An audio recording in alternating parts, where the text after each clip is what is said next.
ओम शांति। 28 जून 2025 की मुरली से मुख्य पॉइंट परमात्मा सुनाते हैं। आज पूरी मुरली सर्विस के ऊपर है। बाबा कहते, मीठे बच्चे, अपनी उन्नति के लिए रोज पोता मेल सोने से पहले अपना चेक करना है कि हमने सारे दिन में किसी को दुख तो नहीं दिया, परमात्मा को कितना समय हमने याद किया या किसी व्यक्ति को ही याद करने में हमने समय गंवा दिया। अपना पोता मेल रखने से तुम्हें पता पड़ेगा कि कितने हमने विकर्म किए हैं, मतलब बुरे कर्म किए हैं जो लिखते हैं हम, उन्हें पता भी पड़ता है। जिनको सर्विस का शौक होता है वो बाबा कहते हैं आपस में मिलकर राय निकालते रहेंगे कि हम ऐसा करते हैं, ऐसा करते हैं, किससे हमारे विकर्म जैसे ख़त्म होते हैं। तो बाबा कहते हैं वो सर्विस पे लगे रहेंगे। मनुष्यों का जीवन देखो हीरे जैसा बनाने के लिए ये कितना पुण्य का काम है। इसमें खर्चा आदि की भी कोई बात नहीं। हीरा जैसा बनने के लिए परमात्मा को याद करना पड़ेगा। पुखराज परी, सब्ज परी भी देखो जो नाम है ना, वो तुम्हारे बाबा कहते हैं वो नाम भी तो तुम्हारे लिए है। मतलब वो रत्न होते हैं ना, तो बाबा कहते हैं जैसे देखो रत्नों की तुलना बाबा ने करी है बच्चों से, कि जैसे जिसका भी देखो जैसा बहुत अच्छा पुरुषार्थ होता है तो उसका नाम पुखराज परी रख दिया। पुरुषार्थ के अनुसार ही उसका बाबा कहते हैं आत्मा को रत्न का नाम दे देते हैं। रत्न महंगे होते हैं ना, तो फिर जो अच्छा पुरुषार्थ करता है तो उस आत्मा की भी कितनी वैल्यू हो जाती है ना। तो बाबा कहते हैं उसके हीरे जैसी वैल्यू हो जाती है। जितना याद उतना बाबा कहते हीरा बनेंगे। कोई तो मणि का बनेगा, कोई पुखराज बनेगा। 9 रत्न होते हैं ना, तो बाबा कहते अब देखो कोई की ग्रहचारी आ जाती है, जैसे आ जाती है ना, कोई कुछ हो जाते हैं, हालात खराब हो जाते हैं, तो हम क्या करते हैं पंडित के पास पहुंचते हैं ना।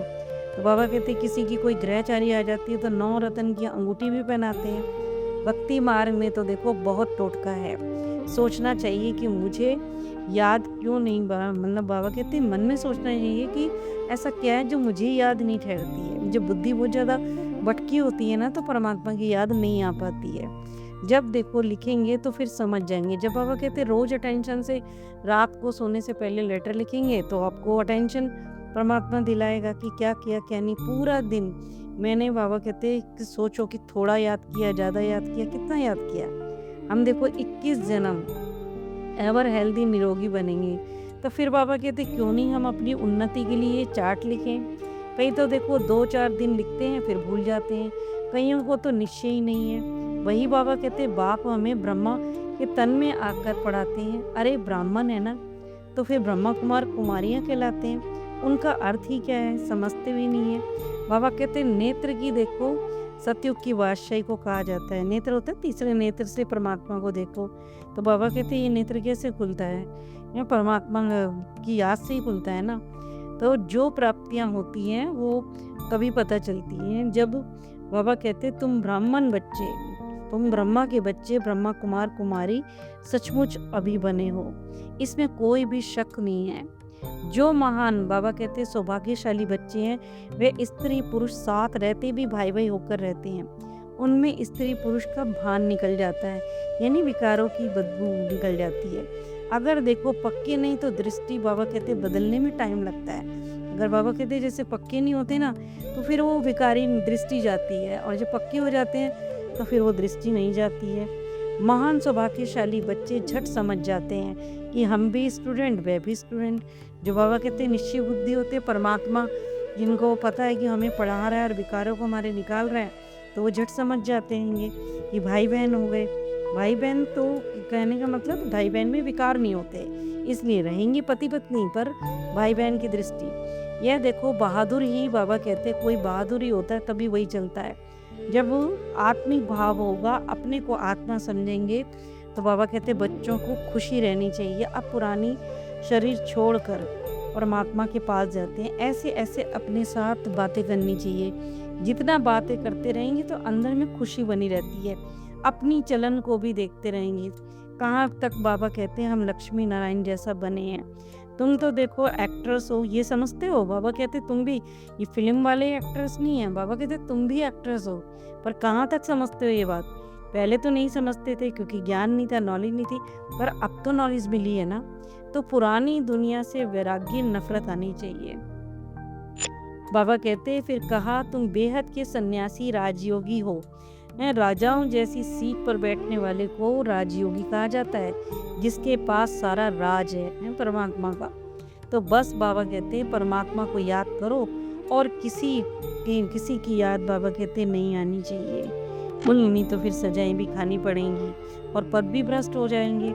जो अच्छे अच्छे स्टूडेंट होते हैं ना, तो बाबा कहते वो प्रतिज्ञा कर लेते हैं और स्कॉलरशिप लेते भी हैं वो, कि हम तो ये विकार छोड़ेंगे। परमात्मा हमें पूरा राज्य भाग्य देते हैं। कई तो देखो फालतू बातों में रहते हैं, तो परमात्मा झट समझ जाते हैं कि इसकी लक्ष्मी नारायण बनने जैसी शक्ल नहीं दिखाई देती।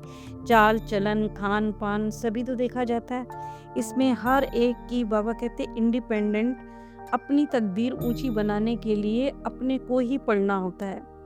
अगर श्रीमत नहीं तो फिर पद भी नहीं है ना। परमात्मा कहते मेरी श्रीमत पे चलो, तो श्रीमत पे चलोगे तो ही पद मिलता है, नहीं तो पद भी नहीं मिलेगा। अभी बाबा कहते पास नहीं किया तो हर बारी यह रिपीट होगा, तो फिर भी बाबा कहते पास नहीं होंगे, क्योंकि 5000 का ये सर्कल है, कल्प है ऐसे बोलते हैं।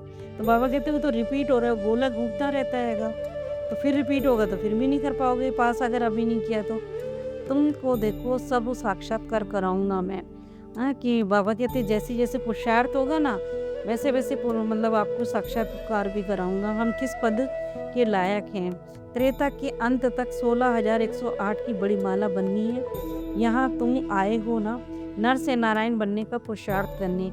कम पुरुषार्थ होगा तो बाबा कहते खुद से ही नफरत आने लगेगी, मुंह नीचे हो जाएगा, तब लगेगा भगवान आया और हमने देखो कुछ भी पुरुषार्थ ही नहीं किया। बाबा ने कितना समझाया, चाट रखो बच्चे चाट रखो, कईयों को तो फिर माया खींच ले गई, खत्म हो गए। बच्चियां भी देखो चलते चलते गिर जाती हैं, एकदम जैसे दुर्गति को पा लेती है। जैसे ज्ञान में चलती हैं, चलते चलते फिर पता नहीं कोई भी माया ग्रहचारी आ जाती है तो छोड़ देते हैं। तो बाबा कहते हैं कि दुर्गति फिर उनकी दुर्गति हो जाती है। इसीलिए देखो बाबा कहते हैं कि खबरदार रहो, वो सावधानी देते हैं बाबा बार बार। अगर आत्मा में कमजोरी के संस्कार है तो माया अपनी ओर अपने वश कर लेती है। जब हम कमजोर पड़ते हैं तभी तो सामने वाला फायदा उठाता है ना। आँखों से बाबा कहते इस दुनिया को देखते हुए भी मत देखो, बस परमात्मा की याद रहे। बाबा के पास सब समाचार पहुंचते हैं। परमात्मा को तीसरे नेत्र यानी दिव्य दृष्टि से देखते हैं। ये नेत्र परमात्मा की याद से ही खुलता है। ये दुनिया तो फिर देखो बाबा कहते कब्रिस्तान है और बनने वाली है, इससे क्या कनेक्शन रखना। तुम्हें तो ज्ञान मिलता है, उसको देखो धारण कर, उस पर चलना है। फिर कहा बाबा ने कि जब तुम प्रदर्शनी में समझाते हो तो फिर तुम्हारे मुख से बाबा बाबा शब्द निकलना चाहिए। याद करने से ही फायदा होता है। शिव बाबा को याद करोगे तो विकर्म विनाश होंगे। जो हमने बुरे कर्म किए हैं बाबा कहते हैं उनका विनाश होगा। ये शब्द बाबा कहते हैं, बाबा शब्द खूब अच्छी तरह से घोटते जाओ। मुख्य बात है परमात्मा को जानना, और इसी में देखो कल्याण हमारा समाया हुआ है। यह भी तो एक पाठशाला है ना।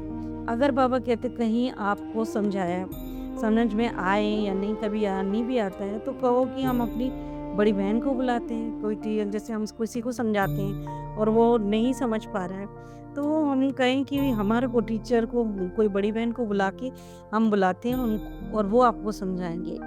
इसमें भी देखो कोई कम पढ़ा हुआ होता है तो कोई ज़्यादा पढ़ा हुआ होता है। ये बात कहने में अभिमान नहीं आना चाहिए। हम स्वर्ग के द्वार बाबा कहते खुलने वाले हैं। बड़ा सेंटर हो तो फिर वहाँ प्रदर्शनी और चित्र लगाकर समझाओ, गेटवे टू हेवन। इस बाबा कहते हैं होनहार लड़ाई से पहले वर्षा ले लो। जैसे देखो मंदिर में रोज जाना होता है ना, वैसे ही पाठशाला में भी रोज जाना सहज है। कोशिश करो कि हम अपनी पाठशाला को चित्रशाला कैसे बनाएं। चित्रशाला मतलब होता है इस पढ़ाई से पहले 7 डेज का कोर्स होता है, वो चित्रों पर ही समझाया जाता है।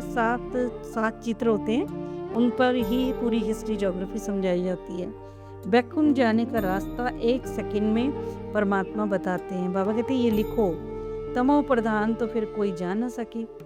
बाबा कहते हैं जो विकारी आत्माएं होती है वो सतयुग में नहीं जा पाएंगी, पवित्र आत्माएं ही जाएंगी। इसमें कोई भी खर्चा नहीं है, ना कोई मंदिर चर्च जाने का खर्चा। याद करते करते पवित्र बन सीधा स्वीट होम चले जाएंगे। स्वीट होम यानी आत्मा जो शरीर छोड़ती है ना दब जाती है।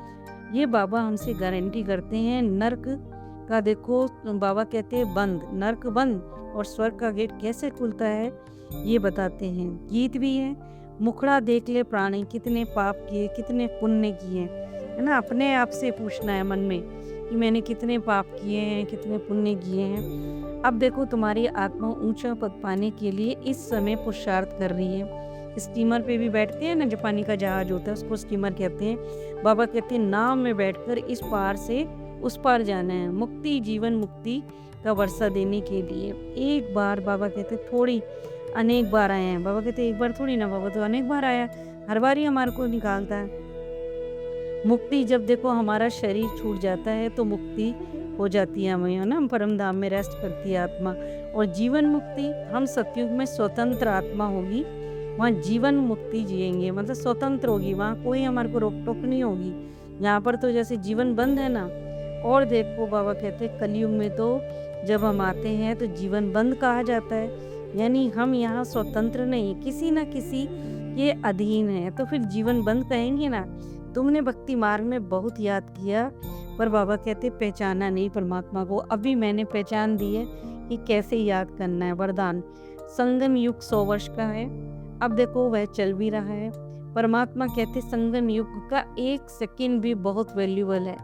जैसे 1 का लाख गुना बनता है, वैसे ही अगर हमारा 1 सेकंड भी व्यर्थ जाता है तो 1 लाख गुना व्यर्थ गया, मतलब 1 सेकंड 1 साल बर्बाद के बराबर है।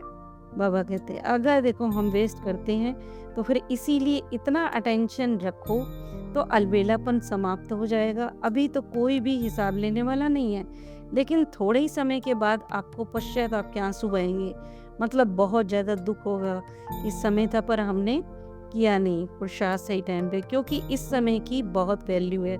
जो अपने हर सेकंड हर संकल्प को अमूल्य रीति से व्यतीत करते हैं वही अमूल्य रतन बन जाते हैं। स्लोगन है जो सदा योग युक्त हैं वो बाबा कहते हैं सहयोग का अनुभव करते हैं, विजयी बन जाते हैं। मतलब परमात्मा से जिसका कनेक्शन योग अंदर ही अंदर लगा रहता है ना, उसे परमात्मा की शक्तियों का सहयोग का अनुभव होता रहता है, और वो ही बाबा कहते फिर विजयी बनेगा।